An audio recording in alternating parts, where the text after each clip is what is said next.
everybody. My name is Peter Trippi. I'm editor-in-chief of Fine Art Connoisseur Magazine. I'm based in New York City, and I am delighted to welcome you to another informal conversation among kindred spirits. These are remarkable colleagues in the art world who have gathered together with Zoom during the crazy pandemic time in which we live to talk about issues in our field. I want to especially shout out to my co-host, Katie Whipple, an artist in New York City. Hi, Katie. Hi, Peter. Good to be with you. This is great. We're doing it again. It's a pleasure. This was really Katie's idea, and we just decided to move forward with this. This is being produced by Streamline Publishing, which is the parent company of Fine Art Connoisseur, and we're thrilled to distribute these conversations out into the world for free. We're extra excited by the participation of our three guests, and I thought it might be smart to introduce ourselves. That way we're not putting words into anybody's mouth. I'll just do my own again, and that is to say that I'm Peter Trippi. I live in New York. I'm also an independent curator of exhibitions focused primarily on 19th century art. Katie, why don't you introduce yourself? Thanks, Peter. Hi, everybody. I'm Katie Whipple. I am a painter, mostly of flowers, as you can see behind me. And I also kind of help and work for Grand Central Atelier, where I am chair of development. And I am also based in New York City. And I'm really excited to be here with everybody having another chat. Perfect.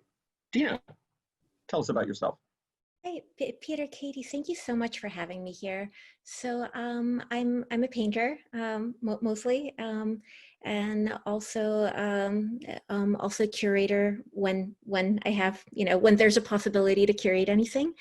And also, I actually also do a little bit of work for Grand Central Atelier. I'm their Instagram witch, I think, or wizard. So I also teach a little bit. Great. Richie. Hi, everybody. My name is Richie Carter, and yeah, thank you so much for having me on here. It's a thrill to be here and to meet Dina and Robert as well. I am a painter, an oil painter primarily, and I'm up in the quiet northwest corner of Montana. So I just reside here and paint full time. Great. And last but not least, Robert. Hi, Robert Simon, and I'm based in New York as well. I may be the odd person out in that I'm a miserable painter when I deign to paint, but I'm an art dealer and mostly involved with old master paintings. My specialty as an academic as well as a gallerist, although I have a great passion for contemporary realism. Show a few artists on occasion, have done some exhibitions in association with the Grand Central Atelier, and have a deep-rooted connection, which I think is borne out by the connection between the old masters through the 19th century to the artists that are working today. That's great, absolutely, and we applaud your work in building those bridges for people to see more clearly what those connections are. That's very valuable indeed. One of the premises of these conversations has been to bring in not only artists, but also people working in allied fields like galleries and ateliers, to say that we're all in this together. As the slogan goes, it's truly a community in which we live. And this is such an exciting time in the world of contemporary realism, figuration, representation, whatever you want to call it, and we are all very concerned together about how this is going to go forward. That these are strange economic times, and we want to make sure that everybody feels heard and connected. So this is just one more way of doing it, to hear from each other. So we'll get into a deeper conversation after the presentations, but now I'd like to invite Dina to tell us a bit about her beautiful slides. Dale, our technician, is going to put the slides up on the screen, and we can have a look and learn more. There they go. Okay. Like magic. I love PowerPoint. So there's Dina's name. And there's the first slide. Yeah. Thank you, Peter. So this is a drawing from my Secret Life of Trees project from a few years ago. And it was I started it when I was pregnant with my first child, and basically my life before parenthood, I was incredibly just active. I was on my bicycle all the time, and I would, what I would do when I had free time was take my bike and, take it somewhere in Europe and ride through several countries. And all of a sudden I couldn't do that anymore. And I was limited to walks, and then walks around my neighborhood. And then once the baby was born, I barely left the apartment at all for a while. So I started drawing trees, and that was kind of part of a way to deal with the lack of mobility. Because what I could do is, go outside and draw a tree. And then actually, as I started putting them up on Instagram, the beginning of that project, and it basically documents my pregnancy and the first probably 6 months of my son's life in tree drawings. So when I had the baby, people actually started sending me tree photos from wherever they were in the world, and with stories of what happened kind of under that tree. And some of them were really beautiful, like like someone proposed to their girlfriend, who's now their wife that they've been married to for 20 years, or or conversely, someone's someone is buried under this tree that this person loves. So people started sending me stories and photos, and it made me feel like I was still traveling, despite the fact that for a while my mobility was incredibly limited. So for me, these drawings kind of have a special place as kind of a memory of that year. And if you want to move on to the next slide. And this is actually a very, very recent painting. I did this right before the quarantine started, when I just went back to oil painting after several years of ballpoint and gouache, basically because my kids were old enough to be in daycare. And oil painting is really, it's my first love, and it's kind of what I was doing the entire time before I became a parent. And for a while I couldn't do it because I don't know, the solvents were toxic, and the kind of time I needed. It's a tiny painting, which probably took me about 80 hours.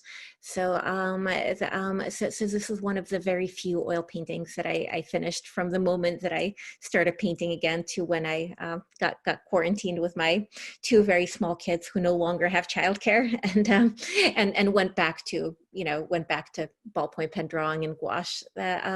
So it's I made the sketch for it initially in the Arboretum in Boston. I just moved to Boston after 15 years in New York. So I had a sketch of that tree, and I had a bunch of photographs. And it was the first time I was in New York for 15 years, where for those of you who live there, trees don't really change colors. They just, they just kind of stay green. And then a big, I've always had this idea that a big machine comes one night and takes all the leaves off the trees in the fall. So it's really the first change of seasons I'd seen in a very long time. And I was just so enamored by how bright the colors get. And for those of you who are not in New York, I understand that, change of seasons is not, is not all that exotic, but for me it was. So this one is currently on display at a show that I helped curate at Sugarlift Gallery that Katie's work is actually in. That opened last night, and it's a totally, it's a wonderful show that I'm kind of really proud of having participated in. And you can go on to the next. And this was, so this is a kind of a larger ballpoint pen drawings that I've been working on and off since probably last fall, and I still feel like it's, I'm actually thinking of going back to the place I started it today to put some finishing touches on it. So it's just a tree that I was kind of sitting next to. So my tree drawing project ended, several years ago, but I never lost the love of, now every time I see a tree, I basically see it as a potential, I see it as a potential drawing or as a potential painting. And every once in a while I follow through on it. And I feel like I kind of being able to just sit and stare at something and draw is such a pleasure and a luxury, and almost one of the the privileges of being an artist. I mean, I do use photography for my work, but being able to draw from life is completely amazing, and nothing really replaces it. So when I can, I do, when I can, I do that. I feel like the quarantine has actually made me much more reliant on either photos or things that are just lying around the house that I can draw. I think I've had a lot of drawings of apples recently, but just because it's something that I have on me all the time. But in any case, now that I think we can get out a little bit more, that's my plan for the rest of the day. It's to go out and kind of just finish up this drawing. And this one's on display at a show. It's a fundraiser that I put together at the Blue Review Project Space. And so half the money from everything goes to the Masks for Doctors Fund, which is something I got involved in. It's basically a fundraiser to raise money for PPE supplies. For first, it was just doctors, but now it's just all essential workers who kind of, I think most doctors are actually okay for masks right now, but there's still a lot of people who work in hospitals that aren't. And it was kind of the trees that I've wanted to put together, the tree drawing shows that I've wanted to put together for a really long time. So it was all my favorite tree artists. And keep going. Am I talking too much, too little? Okay. So, and this is the other oil paintings that I finished, and this one's called Deadend Street, and it's just a little street kind of next to where I live, and a fence. And I remember I've walked past it and just took it for granted so many times. And then at some point, I think the light was shining on it just the right way. And I realized how incredibly beautiful and eerie this totally kind of commonplace thing is. And I was thinking, I just started oil painting again. And I was thinking that if I can kind of catch that moment when something really quotidian starts seeming beautiful, and if I can make other people see that, then I'll have achieved what I wanted to do.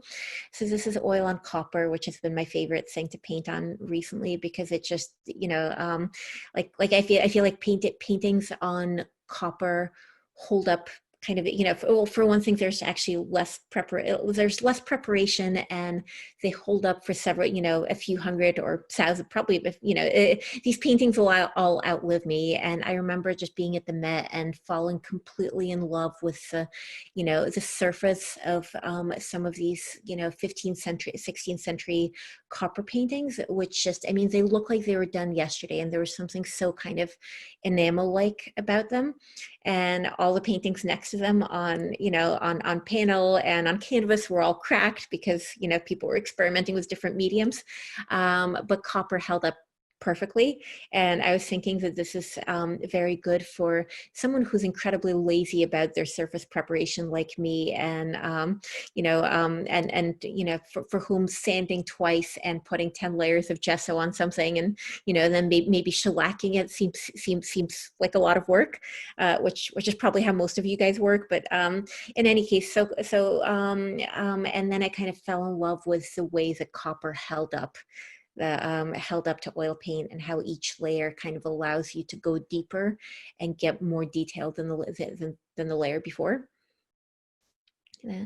And this one's also at Sugarlift and the Biophilia exhibition. And I guess you can kind of click on the next slide.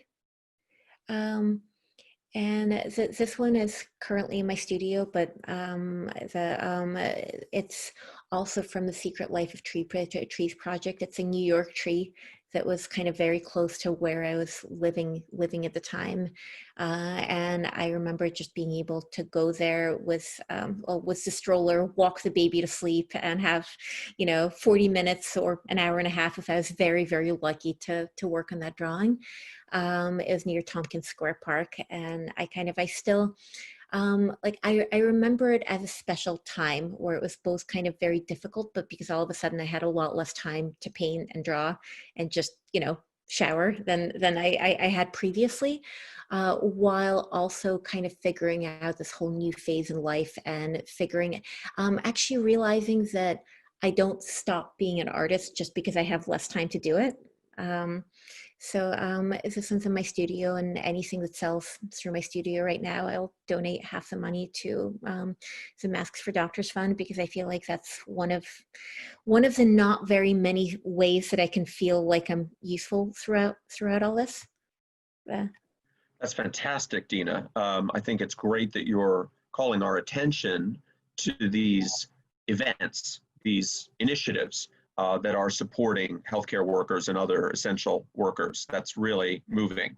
And indeed, I'd like to come back to that later as a group to talk about what's going on in our time regarding the connections between art and philanthropy. Thank you. Congratulations on all those wonderful images. Thank you, Peter.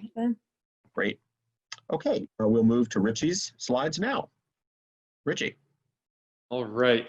Well, Dina, thank you for sharing. Your work is incredible. Seeing the size and the scale is what kind of is mind-boggling to me, and the detail and just using even a ballpoint pen to like create such a beautiful image it's really stunning. So thank you for sharing. So here is the first piece that I decided to show, and well, up here in Montana, we have a lot of scenes that look like this with very little human interaction, I guess. And so this is a wildfire if you never seen one. And primarily, I mean, being from Montana, my first love is definitely landscape painting. So that's what you will see most of. And this scene here, I titled it Bleeding Light, because if you've ever seen a forest fire, when the smoke fills the atmosphere, the sun actually turns bright red and it looks like it's bleeding. And there's something, my work is very emotive, and I'm a very emotive person, and I kind of just realized that started to shine through in my paintings. And so I was sitting at the edge of this lake watching the wildfire come through, and I was, overwhelmed by how distant and how small these flames seem to be. And yet they were so powerful and destructive and causing so much damage. And yet somehow that damage and destruction is necessary. And I'm just always kind of caught between these two things. It's like, why does this have to happen? Yet there's so much life and creation that comes out of it. So that's what this piece is kind of about. And I mean, it's pretty fitting. I painted about a year ago, but it's quite fitting for the times that we find ourselves in, even right now. I think the last year and a half has been pretty tumultuous, I would say, throughout the whole world.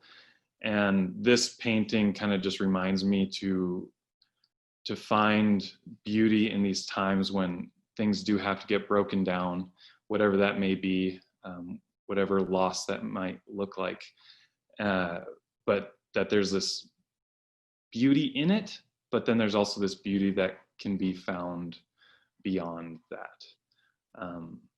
And this piece particularly was in a solo show I did a year ago. And I also, I'm really interested in doing other mediums. And so I do a lot of music. And so I wrote music for a couple of these paintings that you'll see. And I wrote a song titled Bleeding Light that pulls a lot of imagery from World War I and World War II, and these big historical moments that are quite destructive, and so much comes out of them. So this is one of those pieces that was an experiment, I guess, with adding an element of sound and music to further pull out, tell a story, I guess, and pull out emotion in an exhibition and among viewers. So we can go to the next slide. This is also titled Bleeding Light, as you can see, and this work was done previous to the one that you just saw.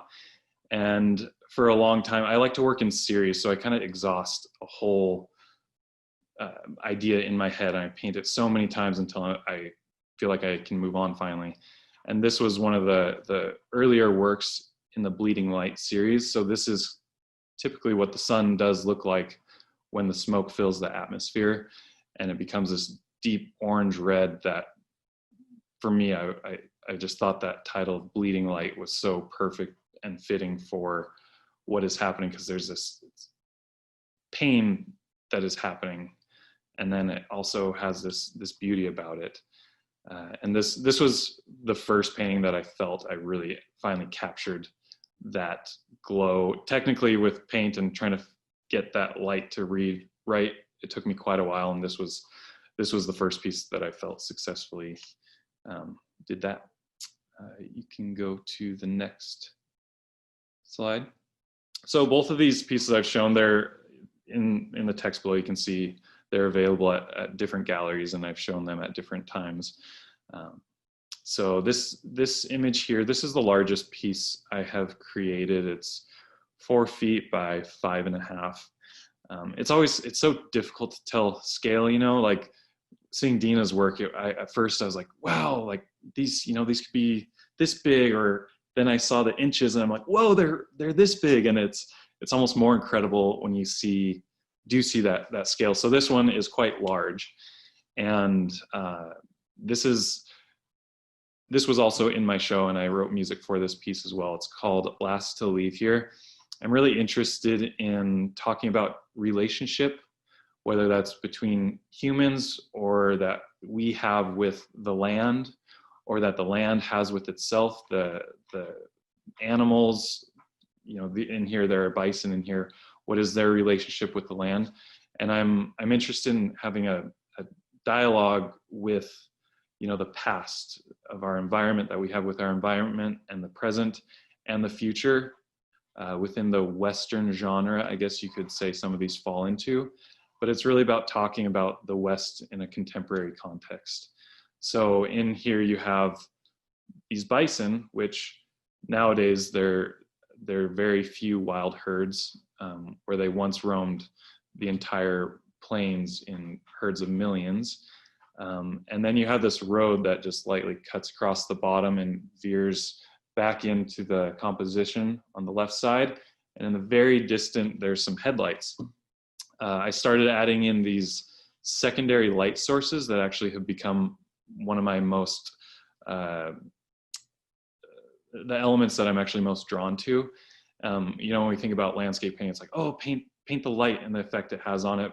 And I love that. I love always painting this kind of last light or first light, but really interested in throwing in a secondary light source. And I found that it's a departure point, or a invitation, I guess, for a viewer to approach it somehow easier and find something very familiar. I mean, who, especially in the West, but in America, who doesn't have some sort of rapport with headlights? So you can see the headlights approaching in this road in the background, this bison herd, and then a skull in the very front, kind of center right below the 2 bison there. There's a skull of the bison, and that skull is actually what the piece is all about. It's the tiniest element, but it's about, you know, that skull is kind of the spirit of the West, is what I kind of have coined it. And it's the last thing that will leave this scene. It's the one thing that will actually remain in the West, when the bison was actually near extinction at the beginning of the 20th century. So yeah, just a conversation with history and the Western landscape. We can go to the next slide. Okay, this is the most recent painting that I have created. I just finished it a few weeks ago to put it in a group show down in Tucson, Arizona at Settlers West Gallery. And I've painted a lot. Like I said, I kind of go through a subject matter and try to exhaust it until I have nothing left to say. So I've been painting these road scenes. In the West, that's what connects all of us here. We all have to have cars or multiple cars. And there's the secondary light source I'm throwing in with the house and the headlights, but also that first light on the mountains in the background. And this piece is just about relationship, and the title, I Will Go If You Ask Me, I Will Stay If You Dare. It's from one of my favorite musicians, Gregory Alan Isakov, and just talking about, you know, a relationship between people. There's no actual people in the image, but there's a narrative of people, who's driving the car, who is in the house, and how do they relate? Is the person leaving? Is the person going into the house? What's what's actually happening here. But once again, just really drawn to that early or last light. Next slide. And the last image that I have put here is not of mine. I share a studio. This is my studio here, but I share it with landscape painter Kenneth Yaris. And we shared a studio for about 4 to 5 years. And neither of us would be the painter that we've grown into without the other person being there. It's been an incredible gift to get to share a creative space and get to bounce ideas off of each other and critique each other's work, whether it's technically or conceptually. And Ken and I, we have a running joke that we call it the super brain. So we get to put 2 brains together. And I really think that's important, whether you do get to share studio space or not, but that, you know, no artist actually creates completely in solitude. Like we're so inspired by so many, you know, books we read, movies we see, conversations we have.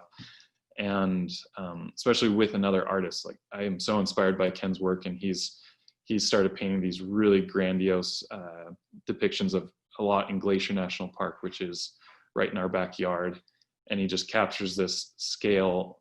Once again, you have to see this in person to really get the scale, but it's, they're pretty remarkable to stand in front of, because it feels like when you've been out in this scene here, which I was actually with him when he got this reference for this large painting. And so, yeah, I owe a lot of my growth and success within painting to the collaboration that we've had and the sharing of a studio. Okay, next slide. All right, so there's just a few things that are kind of happening right now.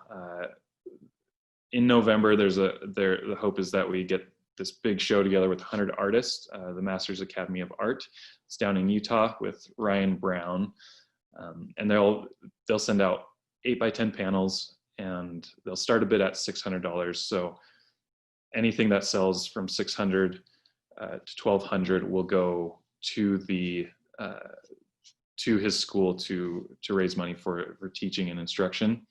And then let's see, the second thing we have here is, it actually opened last night. It's called the Rose Show, and it's at Montana Gallery. It's a group show that my buddy Tyler Murphy, who owns the gallery, got together and has a good number of really incredible floral painters that are part of that show. So you can check that out online and see what's going on there. And then in September, I'm planning a solo show in a gallery down in Bozeman, Old Main Gallery in Bozeman, Montana. And it's a show that I've had it in my brain for about 5 years, and I've never quite had the place to show it or the guts to do this show. So I finally get to do that. So stay tuned and see what comes out. Terrific, Richie. You're keeping busy. Yes. Thank you for that. Very helpful. Okay, let's move forward to Robert. Well, greetings, everyone. First, I want to say how impressed I am both with the presentation of Dina and Richie. But I think one issue that occurred to me was just that one of the reasons that the state of contemporary realism has been a struggle and been a kind of a fight for recognition these days, is that so much of the art at the end of the 19th, beginning of the 20th century was so accomplished, but really without great content.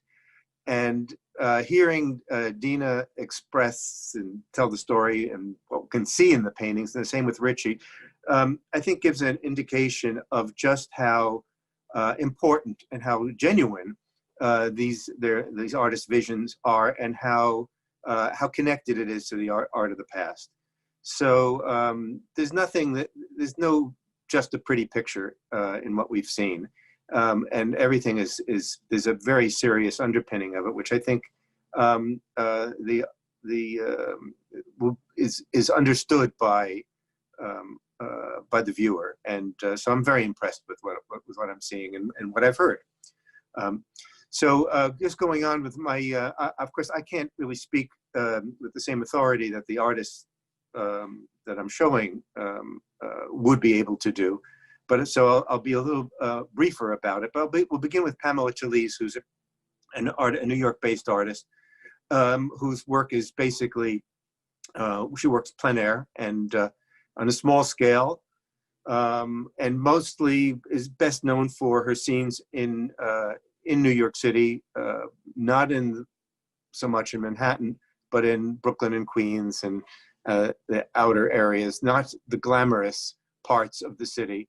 And in the same way, when she's gone to Rome, where she's done several summers of work, she's not chosen the famous monuments of antiquity or of the Renaissance or Baroque periods, but has gone, in this case, you see, to the Foro Italico, which is the Mussolini-built stadium and environs on the outskirts of central Rome. Pamela is very much a politically minded artist, and we begin with this painting, which has a certain resonance today because there are no people in it. And so the cityscape that you see with devoid of cars, devoid of people, is very much maybe this painting was a bit of a premonition of things to come, but there's also the weight that she's trying to convey in choosing this subject of the oppressive fascist regime that built these really quite extraordinary buildings, and this obelisk that you see in the center, which is I think 60 feet high and was inscribed with Mussolini's name and Dux on it as well. But today they stand as kind of silent sentinels of a regime long past, but which I think today, as we look at governments and administrations both here and abroad, has an additional impact and weight to it. So there's a lot that is going on in a very small picture, and Pamela is one of the two contemporary artists that I'm currently showing at the gallery in New York when we can. And the next image is, we can go to that, Anthony Baus, who teaches at the Grand Central Atelier, and whose work as a draftsman and as a painter often involves architectural scenes. Also has worked quite a bit in Manhattan in drawing and in portraying some of the Beaux-Arts architecture, particularly in the great neoclassical buildings of the city, but in a very unusual and different way. Here he's taken inspiration from Roman antiquity, but in a quite a unique way, in that seeing these hyenas inhabiting the ruins of an architectural ruin, and the painting is called Time. Anthony has his own iconography, if you will, and whereas much of Renaissance and Baroque paintings that I'm familiar with are based on traditional either religious subject matter or mythological subject matter that was certainly known to the audience, Anthony's work draws on his own basic view of things that is drawn, in this case, he became fascinated with the cult of Mithras, which was a Roman cult that existed at the time of the Roman gods, but in kind of secrecy, and also combining it with hyenas, which you can rest assured do not inhabit Rome either today or in ancient times. It's hard to see, but around the neck of the hyenas are little gold keys, which have also particular symbolic quality in the course of in the nature of the picture. On to the next one, we get to our getting a little bit into the connection of what my art gallery handles and the contemporary realist world. Hugh Merrill, who is well known as an associate of Bouguereau's, different in many ways, similar in other ways, but in a picture which had at its time great resonance for its audience in portraying motherhood, portraying breastfeeding, and in a kind of sentiment, a human sentiment that had and still has, I think, a great deal of not symbolic quality so much as naturalistic appreciation of the human condition, of what we are as humans. So it's kind of a some of the problem, if we can call it that, in some 19th century painting, academic painting of the time, has been, and some of the criticism has to go into over sentimentality. I think we're at the edge here to a certain degree. I don't find it in any way over sentimental, but I do find it to be a very powerful image and very genuine. And so this is one of the works that I handling currently in the gallery. You see the change in pricing between our contemporary artists, who of course are need to live, and Hugo Merrill and the others that will follow who don't, but who have a broad secondary market, which keeps which establishes the pricing that's involved. The next artist is rather, we'll go to the next slide, and it's by two artists, a father and son pair from worked in Tuscany, and they, Gerardo Pelli and Giuseppe Pelli, they are painters in a way somewhat similar to Anthony's, in that drawing on architectural fantasy. And the scene that you see here is one that we may be longing for to a certain extent, a crowd in a piazza watching a play outdoors. And it's a scene from the Commedia dell'arte, but one that is in a way just as ideal and fantastic as it was reflective of what actually did go on in terms of theatrical productions in the 18th century.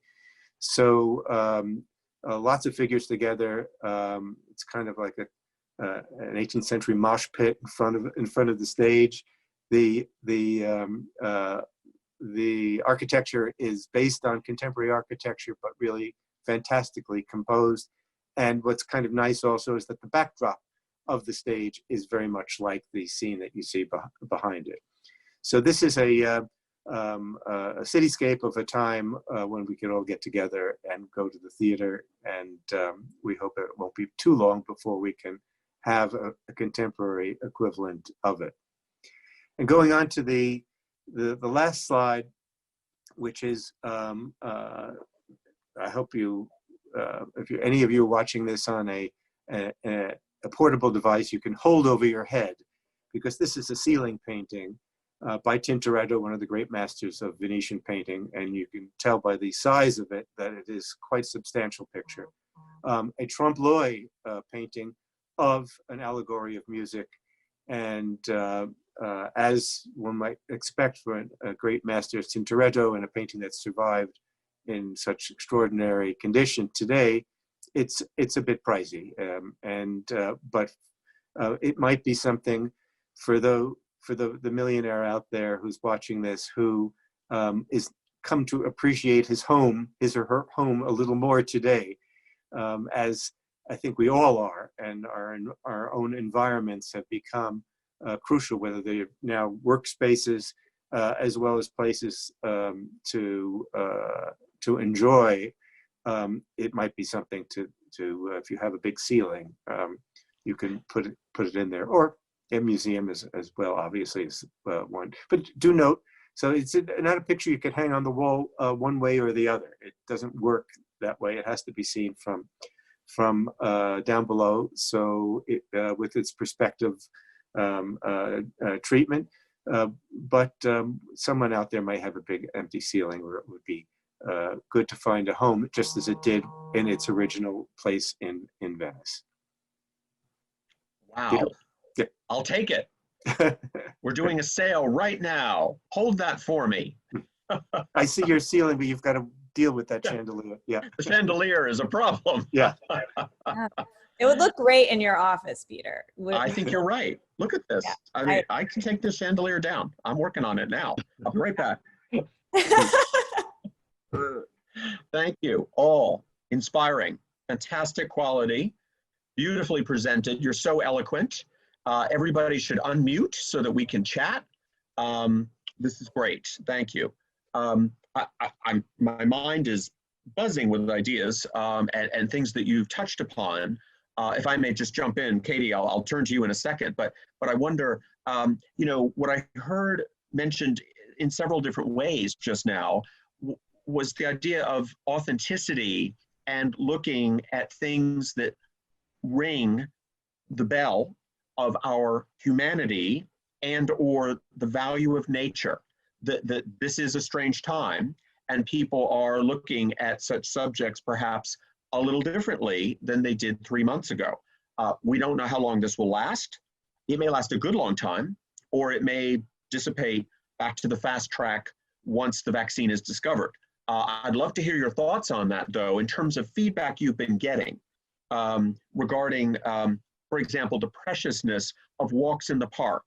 I've been hearing a lot of New Yorkers talk about that, who never used to mention the parks before. They were all busy jumping into taxi cabs and flying out of JFK, or the notion of, indeed, a gathering, a group of people. You know, that actually means something different than it did recently. Thoughts on any of that?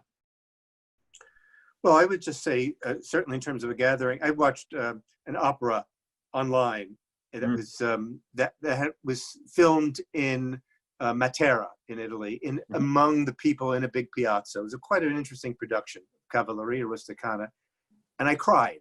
I cried because I missed so much that communality, and and it's going to be a while before we can get back to it. So I think we really are appreciative of many of the things that we took for granted, and I think the stress of the virus has given all an awareness of the emotional, our own emotions, and how important the emotional content is of works of art. If I can just say, and not to, because I love all art, really. I love some more than others, but so much of it, of contemporary art, let's say, not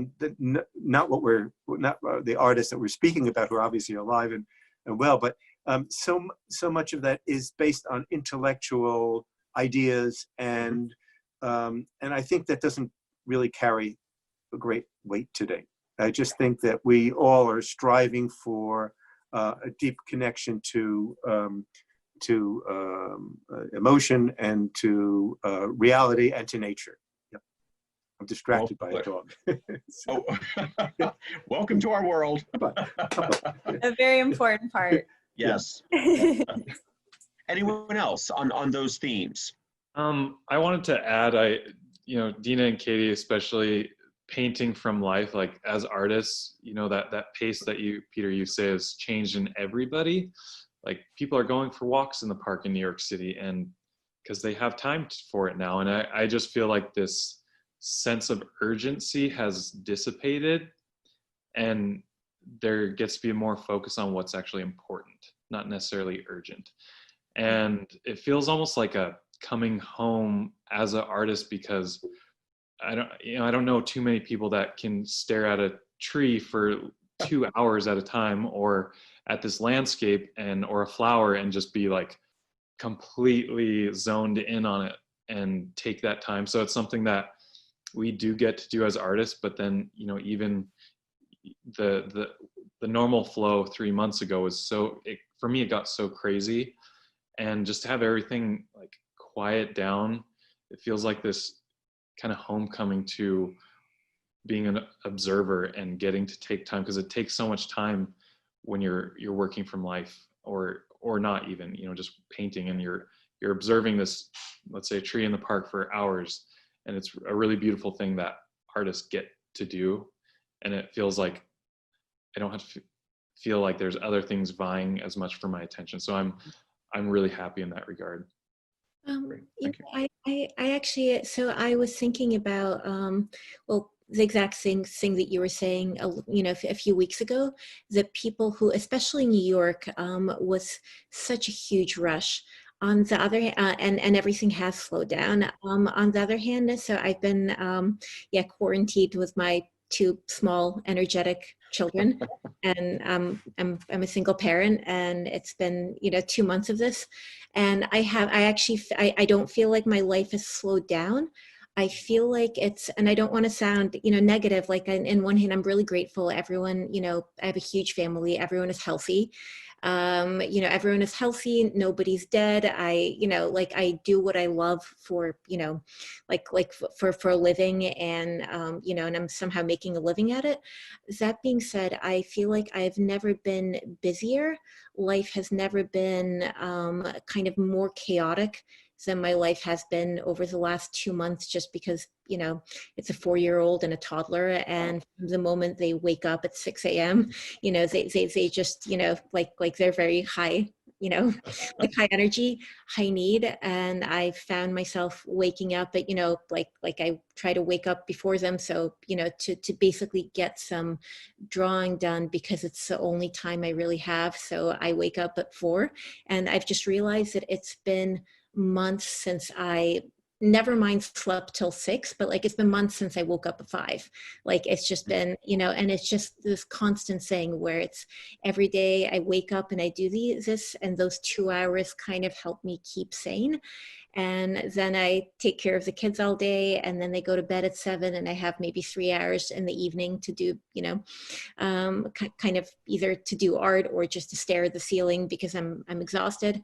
And I feel like I can't wait. I mean, I don't know if I'm allowed to swear on this, but just I fuck the new normal. I like I want to go back. I want daycare back, and Yes. reopen. And after all of that happened, I'm tired of wearing masks, and I want to see the bottom part of people's faces so I can see if they're smiling or frowning. I don't know. I just want to hug a stranger, and Yes. this is, I think right now people are loosening up a little bit, just even mentally. But for a while, I kind of felt like people got both, or especially at least I did, both claustrophobic because you're in, kind of inside too much, and agoraphobic because they're afraid of being outside because, they're afraid of getting infected. And in my case, like I'm, just like most people, I'm both an introvert and an extrovert. You have to be a little introverted to be an artist. And with the small kids, I can neither be an introvert because I'm around them all day long, nor an extrovert because I'm not really around people. And overall, I mean, it hasn't been an unhappy time, but it's been so hard. And I don't know about you guys and how you've all been dealing with this, but in just I've never been more exhausted than I have been kind of recently. That's valuable to hear. Thank you. We have to remember that. Absolutely. That everyone is going through different experiences, and there are commonalities and big gaps. Yeah. Katie, what are your thoughts on any of this? Well, I think that anyone at home with small children right now is it's not hard, it's impossible. Like your life is impossible. Those of us that don't have small children are really lucky that we can kind of take this time. That you haven't made the decision to reproduce. I totally hear you. Yeah, so I really I've been in touch with a lot of my friends who have children, and yeah, this is a completely different experience for anybody who has small children or who are homeschooling, and especially my friends that are artists as well as mothers and fathers. Yeah, this has really put a wrench in their painting, for sure, their work. So I mean, it'll end. That's the only, it can't be like this forever. No. You know, someone a few years ago, I remember someone talking about just, you know, a kind of impossible situation that they were in between work and kids and spouse and aging parents. And he said something that stayed with me, which was that we can deal with just about anything as long as it's finite. And, you know, I adore my kids and I adore painting. And, you know, I'm so happy about so many parts of life, but it has to be finite. I mean, Yeah. That's a really good point. And that leads very neatly to a conversation perhaps about how this is going for us economically, commercially, and so on. What I hear from a lot of our fellow art world people is that great art is being made either full on or in Dina's case, you know, where time allows, and that there is this growing supply of really fine art that is ready to be seen at some point, like immediately online, or maybe down the road in a gallery show where people can actually walk around and look at the walls. I guess the question I've got for all of you then is, how are things going in your section of the art world? And what do you anticipate in the next, let's say, 3, 6, and 9 months? How do we feel? Knowing that none of us has a crystal ball to know when the vaccine will arrive or a treatment that will kind of bring things back to more normal. But what are your concerns and delights? Let's start with Robert, just because I'm picking on you because you do run a gallery. Well, strangely enough, the gallery's been pretty active. I've been way too active. I think I've been working much harder in the last 2 months than I have. Not that I normally, I don't usually slack off, but I mean, everything is harder to do because it seems to take twice as long to do everything virtually, and so it's been difficult. Also, spending the time and just trying to figure things out, keeping up with things. So we've had 2 museum sales, which is really quite amazing. One had been in the works for a long time. The other one was rather new, and we've sold a couple of pictures online.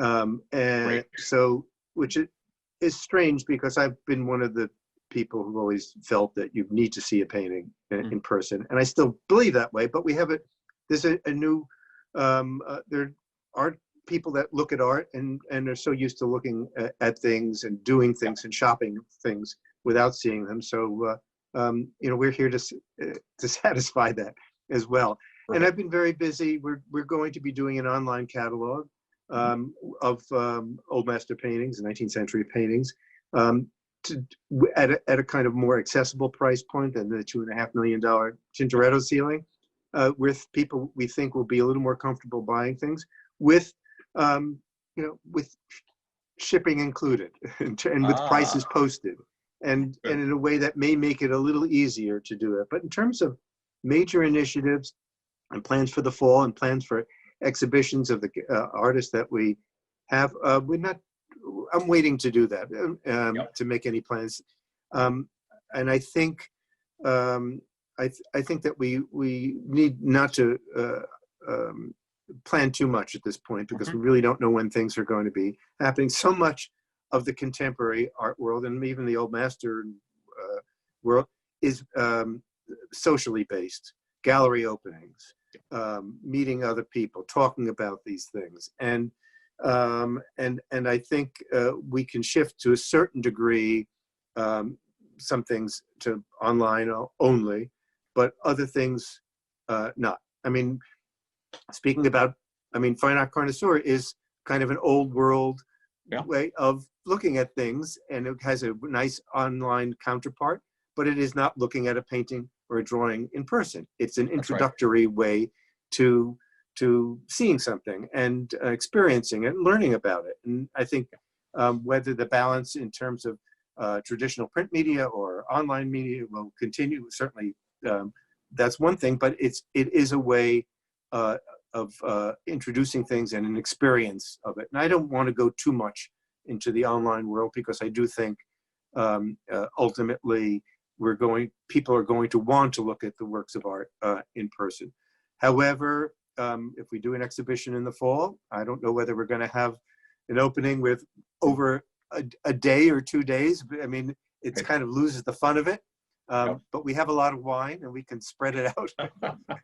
We can spread it out over time and try to adapt as best we can. So strangely enough, it's been we've been able to survive. We've been able to keep our employees. We've able to get a PPP loan, Sure. and so it's a small gallery, but we're still functioning and fully staffed, and still working, working every day. Every day. That's great news. Wonderful. Absolutely. How about Richie? Tell us about you and also the galleries that you were showing us in the captions of your images. How are things going?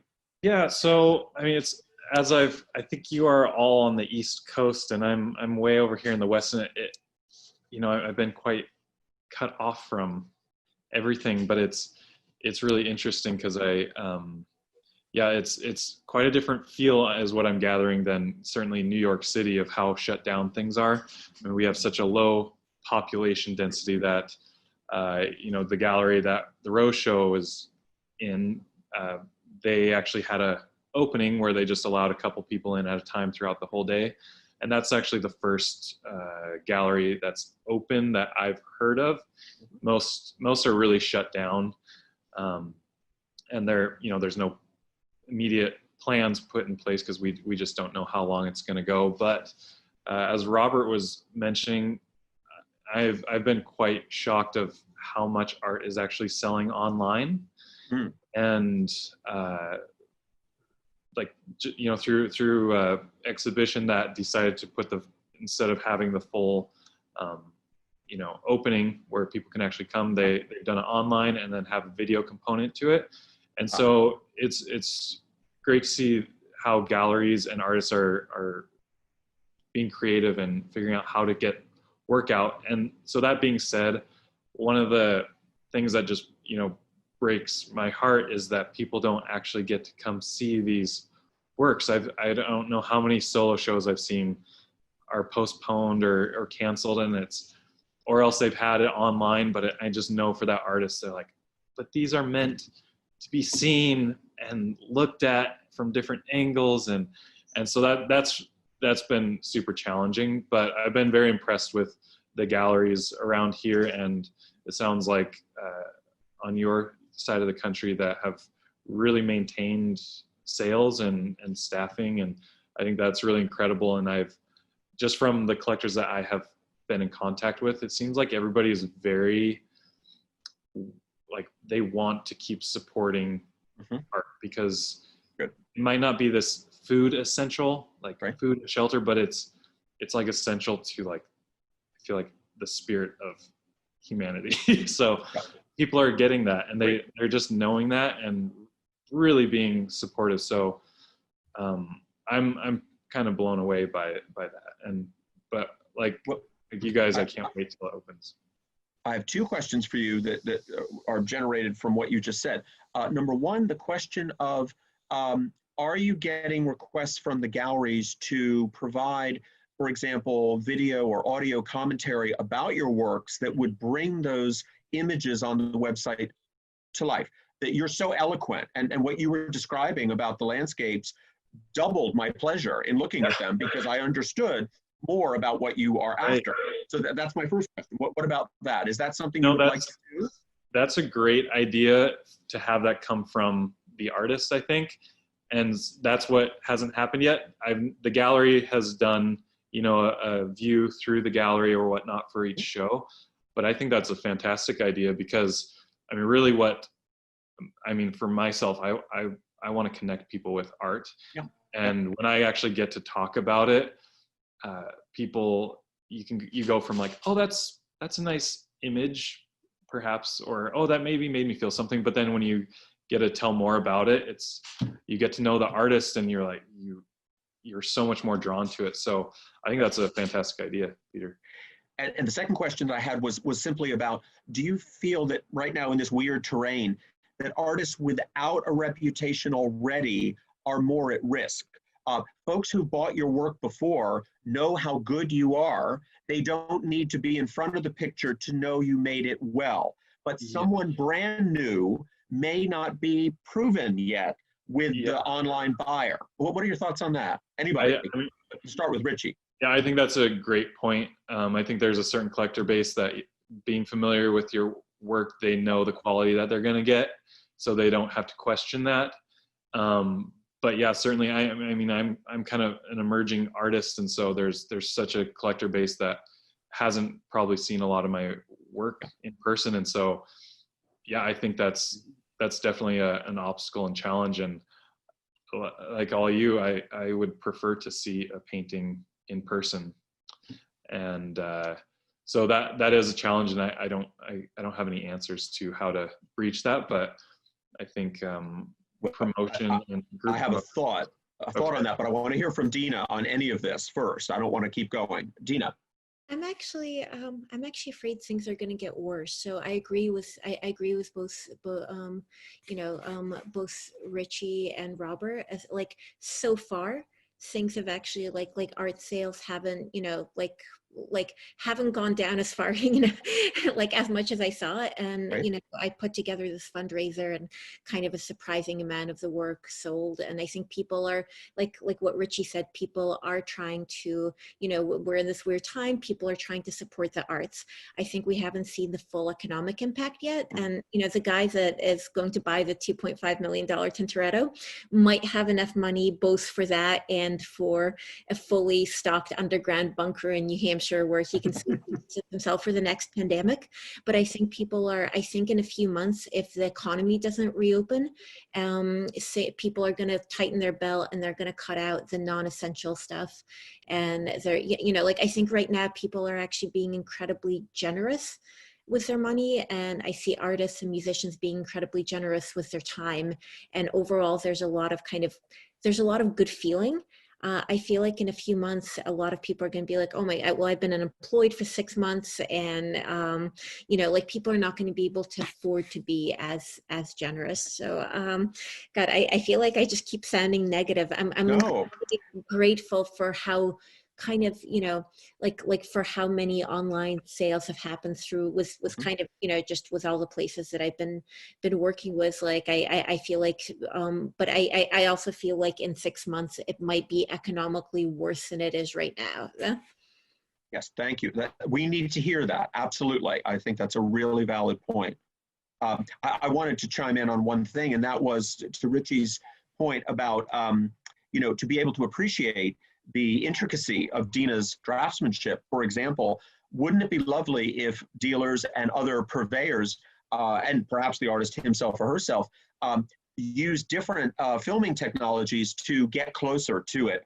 Not just, here's the shot overall, like we saw on the slide deck, not just the walk through the gallery with the works on the wall, but raking light to show us the texture of the surface. This is all doable now at very low cost. I am craving that myself, because when I am shown websites, I feel sometimes it's a bit flat. I don't realize, first of all, scale to a point that was made earlier. I want a human being standing next to it so I can get a sense of how big or small it is. And also that texture that I'm missing so badly can be conveyed with a few lighting tricks that are not that pricey. It's also not that hard to show something in context. Mm-hmm. And so, but the show that opened yesterday that Katie was in, so there's a virtual, and that gallery's always had an augmented reality component. So I think it wasn't very hard for them to kind of jump into a virtual gallery. But they did a walkthrough, and Katie was one of the artists that that we spoke to, and they would show each of the works. They'd show it on the wall next to the other works so people could see the scale, but they would also show it in context and in the artist's kind of studios. And I think Instagram has actually been completely invaluable for figurative art in general, even before all this started, because it kind of broadens the audience of I think people are craving kind of skilled work with an emotional component, and not just and in my opinion, a lot of what's been going on in Chelsea over the last however many years has been really, it's been kind of intellectually interesting while visually really, really bland. But I think Instagram is so simple, and it can show so much more than just a website, and it's something that's at all of our fingertips all the time. Sure. Yeah, you've been very canny with the digital communications, Dina. I'm so impressed to hear more about that. Katie. Yeah. Yeah, Well, just to plug Dina really quickly, one, I've just been so impressed with everything Dina has done during this quarantine and the pandemic with, as we've heard, 2 small children. It's really wonderful. And I was lucky enough to participate in a show she curated, which the opening was a virtual opening last night. And it was so interesting. Well, before I get to that, also Dina teaches Instagram for artists. So Dina teaches these workshops that teach artists how to understand the algorithm and to utilize the app to like a greater potential. And I took the class, gosh, it was only probably like 4 months ago, but it seems like a million years ago. And it was amazing because I'm like, oh, I'm addicted to this app anyway. I should probably understand what it is that I'm addicted to. And yeah, so that it was just great. So I urge anybody watching this who wants to learn more about Instagram, whether you're an artist or not, it applies across anybody using it. So Dina is amazing. Great. And this, thinking about things that Robert said and that Ritchie said, and then this virtual opening we did last night, and it's really interesting to me that I thought, okay, this is just not like galleries are this is gonna be rough, and it will be rough, I'm sure, and everyone is struggling right now already in different ways. But as Dina was saying, it like we're in for a long road ahead. But the opening was really fun last night. I was sitting exactly where I am right now, just in my studio, super comfortable, wearing leggings. And I did put on lipstick for the first time since quarantine. And it was so fun. It was a totally virtual gallery space, but all the paintings were hanging next to each other so you could see the different sizes. And then we kind of walk around and zoom in on a painting. And then I think there were maybe 6 or 7 artists that they kind of picked out to talk about their work, even though there were 40 artists in the show. And I think there were about 200 people on the Zoom call. Wow. So and I was just thinking, like, I couldn't talk to 200 people at an opening. I was very skeptical about it. I was too. And I helped put the show together, and I honestly, I was skeptical and terrified, because I was like, how are we going to talk to 200 people? It's going to turn into madhouse. Who's going to moderate this, etc. But it was actually a lot of fun and kind of worked. I think it was great, and I actually ended up getting a couple different messages via Instagram afterwards last night of people saying how much they enjoyed it, which was so great. And yeah, I'm thinking about this and adding, I'm, of course, like, obviously I'm a super traditional painter, and, I'm just desperate for people to see paintings in person. And I feel so strongly about the emotional content being conveyed that way and all of these things. But yeah, and thinking about things that Robert has done at his openings over the years, and how he generally hosts a conversation between himself and the artist. And I was thinking, when he showed Anthony's painting of Time, I've known Anthony for a long time, over 10 years. We studied together at GCA, and he's a very good friend, and I know him really well. We talk about painting a lot. I see him a lot. And in hearing him talk about the painting, I learned so much about him that I didn't know. And so much, it was just an amazing conversation, especially with Robert kind of drawing it out of him. And it's remarkable, all the symbolism and everything in that painting, and the relief sculptures that he made to then paint the architecture. Like, he's a crazy genius. But But I was thinking, yeah, that was a packed room at Robert's Gallery, but I mean, there was maybe only 30 people there, and we were pretty packed in like sardines. So there is something about this time where maybe, even though seeing things in person and interacting in person together, but being able to reach a broader audience, and especially to talk about our work in this way that tends to only happen in person. And like Ritchie, everything Ritchie said about his pieces, I've known Ritchie for a few years, and I didn't know a lot of that stuff, and I've so admired those paintings, and yeah, it just feels really special. Like I'm like able to dig deeper into some things. And can I ask, can't we do both? Can't we have the event on site and have 30 people fully engaged? And then, of course, the exhibition continues with people coming by to see it one-on-one or 10-on-10. But also these digital programs that are reaching large numbers of people who will never get to the gallery because they live across the world. I think it's possible, and we need to be more aggressive and proactive about that. Dina. I think that's the future. Sorry, I interrupted Robert. No, that's fine. But I think I'm hoping that in a year, because people have a short term, a tiny memory, we'll have a vaccine and no one is going to remember the coronavirus, pandemic other than this weird dark blip. But I do think it'll change some amount of stuff, and it might actually be a while before being in a room packed full of people like sardines is going to feel attractive to a lot of people. Right. Especially to a lot of like older people with money who would be most at risk, but also most likely to buy art. But right. I do think that is that's what Peter said, is that's the future that will be happening. What we'll learn from this is some amount of personal connection and reaching a broader audience is possible, and I think that people are going to have openings, people are going to have maybe like the show run, and after that they'll do they'll put together like a virtual walkthrough or something, or a virtual artist talk where a huge amount of people will be able to attend that wouldn't have made it otherwise. And so there are opportunities to all Robert.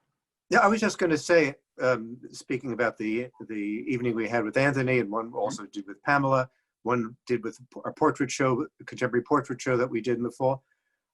I hate the fact that we didn't record it because they were so interesting, and also they're so good, and spontaneous, and the one with Pamela was with a historian of the fascist era and who knew all the sites, and it brought out a tremendous amount of new information, and like Katie, I had been showing Anthony's things and pictures and drawings in an exhibition. I didn't know the depth of the symbolic quality, the meaning. What Anthony can be somewhat laconic, but then when the button is turned on and the switch is turned on, it's phenomenal in terms of describing what the background is of the art and how it came to be made. And so I know as a dealer, I've been pretty resistant to this sort of thing, as well as for the kind of thing that you, Peter, were talking about videos and up close, showing the issues of the text and education, these educational things, both broadly and specifically. Yes. And so that is something that probably will be changing even when we get back to whatever normal is. Right. So whatever that is, exactly. That's just great. I think recording is key now, because all of that is otherwise vanished into the air. And was that Zoom opening recorded from yesterday? I'd be interested to see that. I was wondering about that. Katie and Dina, was that recorded? Yeah, it was. I saw the little record button pressed. Great. Excellent. That's great. And remind us the gallery name, the entity that we would go to online? It's sugarlift.com. Perfect. Thank you. Just want to get that in. And by the way, Dina, you're teaching about Insta. Is that formally operated, or do you do that ad hoc? Like, is there a program that we could sign up for as artists or others, or how does it work? It's not a program, because I don't think anyone needs to be in a program about Instagram. I think everything you need to know about Instagram could be, it's not very interesting, right? Making art is interesting. Right. Messing around with Instagram is not interesting, but it's really, really necessary. especially for, you know, like for artists, for galleries, for curators. It's just a class that I used to do it for various art schools all over New York. Okay, right, Now, I see, yeah. now I do it online, so I just twice a month I offer an online seminar, and I keep it pretty small so I can actually research everyone's work before that, you know, before that. Okay, I see. And I try to keep, you know, like I try to teach professional artists as a, and it kind of makes me feel like it makes me feel like I'm like, I don't think I could teach painting online. I'd be too scared. And I think it would take forever to learn anything. But with Instagram, it's very finite, like an hour and a half, and I basically taught everything, you know, like everything you've ever wanted to know is probably Understood, right.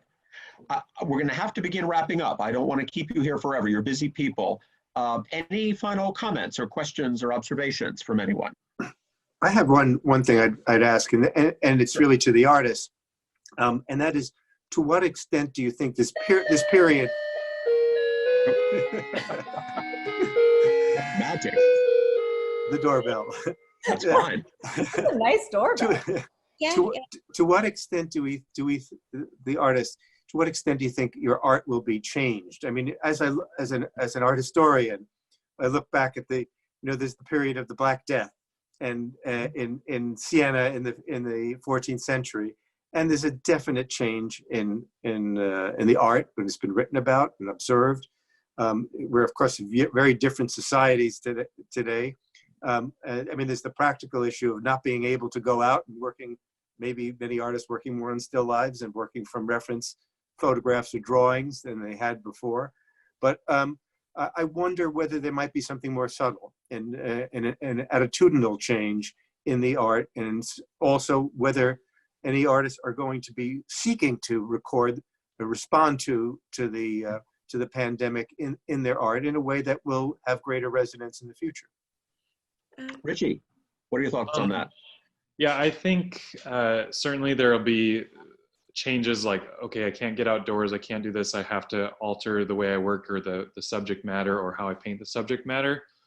But I also, so there's those immediate changes, but I always think like for myself, when I'm experiencing the world, there's like this funnel, like stuff's just coming in that I know about or I don't even know about. And certainly this pandemic is quite a historical event. And I think, yeah, there'll be people's responses to like try to say something about it right now. But I think just as artists, the sensitivity that we have, it's for myself, perhaps maybe at least it's going to be more of like something will come after, because, and I don't know what that is, but certainly there's new stuff, like every dream I have has the pandemic in it. And it's pretty wild how much into our subconscious this is all happening, or at least for myself. And so I know something will come later. And of course there are those immediate changes, but I think there will be a response from artists as they express, in the future after. Yep. Will you have more brush fires in your painting? Yeah, maybe, we'll see. Dina? Katie? I think there's going to be a renaissance, actually. I think, and probably not from the people with small kids. Like they're not going to be creating their best body of work right now. I think I will, but I might create the best body of work I've ever had once the kids are back to daycare. But I think there's a lot of people having the time to be by yourself with your thoughts and kind of making work not necessary, not necessarily to sell, but just the kind of work that you've always wanted to make, because we don't know how long this thing is going to be around. And I think people are going to be making the best work of their life right now. And it's going to be, known as the Corona Renaissance or the Corona set. Oh, that's a terrible pun. I'm so sorry. But I like, honestly, one of the things I look forward to a year from now is seeing the really, really phenomenal art, like actually like Katie's solo show, which was, kind of done mostly in quarantine. And I guess it opens in September, hopefully in person, but your work is so beautiful and possibly got deeper from having to do it on your own without any of the usual things that you do. Yeah, well, thanks for the segue.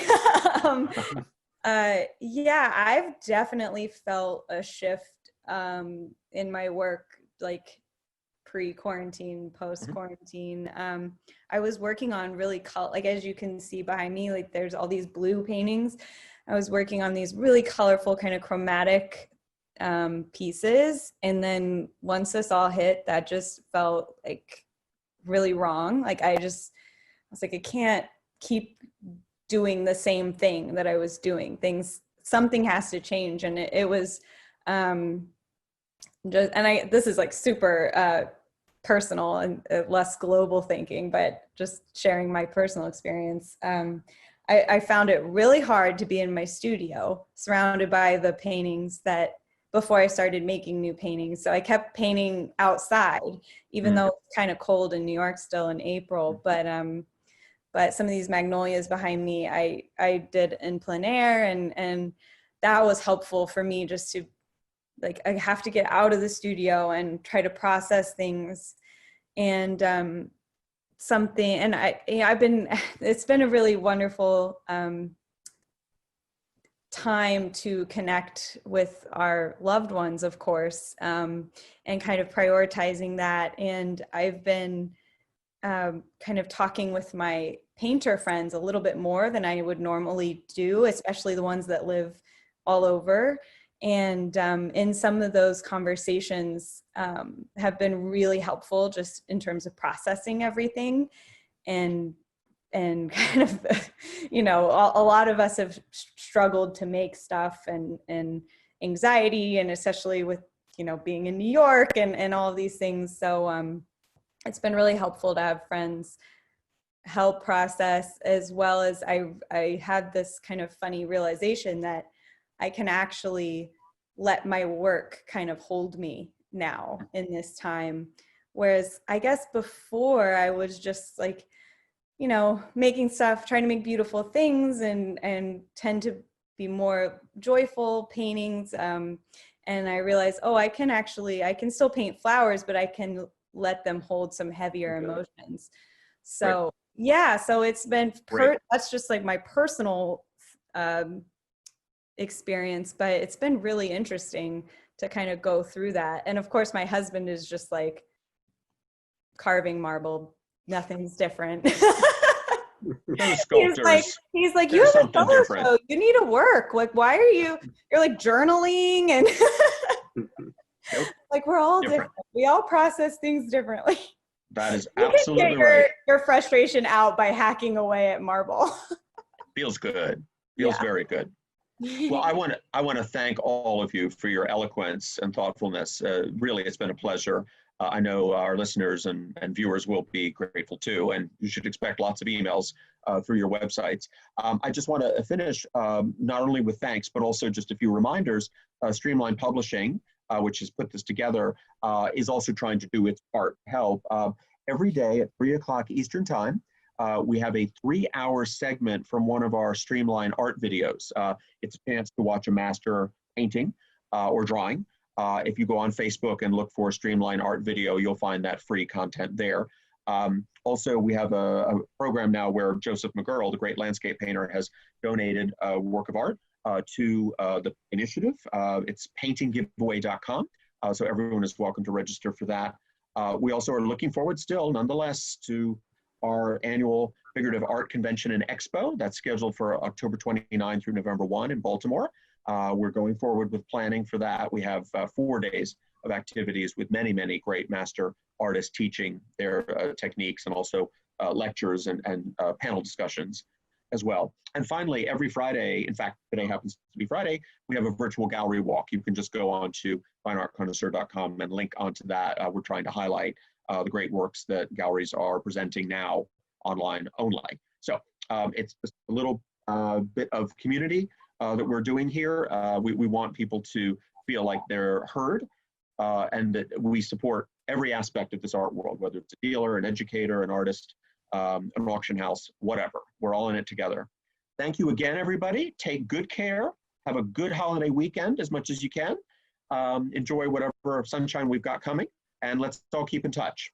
Thank you all. so much, Katie. everybody. So good to be Bye. with you all. Fabulous. Thanks, Katie.